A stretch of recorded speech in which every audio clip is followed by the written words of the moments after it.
Here we are back at the completed Cummings Crt kitchen. We had a few little glitches on the job, but nothing that presented a huge problem. And now that it's done, everybody's happy and it's a great space to use. I want to point out a few of the features, a couple of things that we had problems with that we got resolved. One of them is right over here to my right. There was a top that we put on top of the knee wall that's the same maple veneer as the cabinetry, so that it would become a little bit of a useful ledge, because before it really wasn't serving any useful purpose.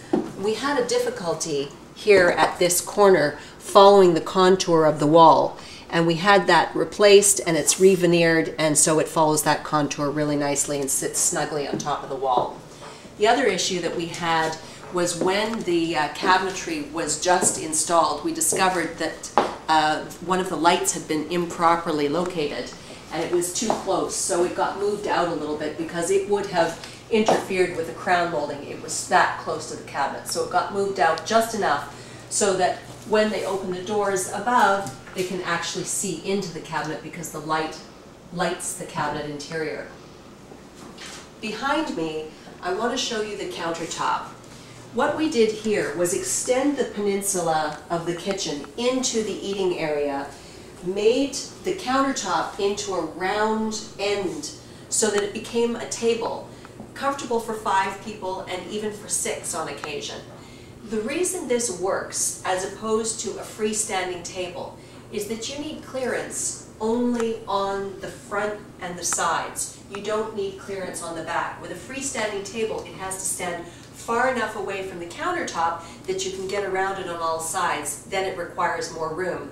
And what happened in this house was that created a real obstruction to the double doors which lead out to the backyard.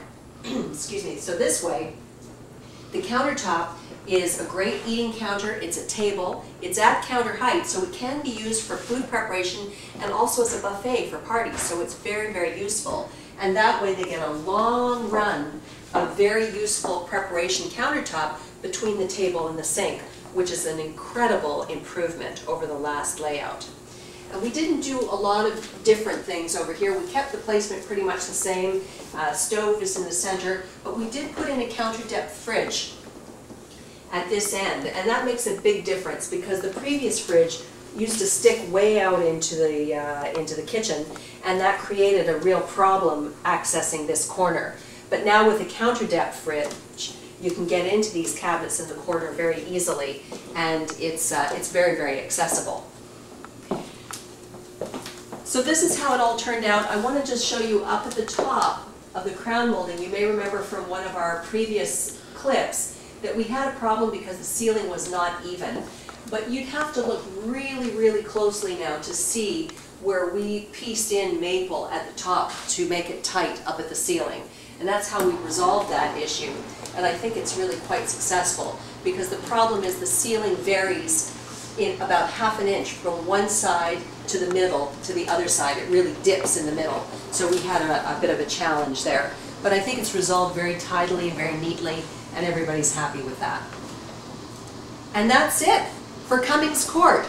So thanks for following along on this kitchen, and we're going to show you other jobs and other challenges and other successes, and you'll be able to follow along with us. See you next time.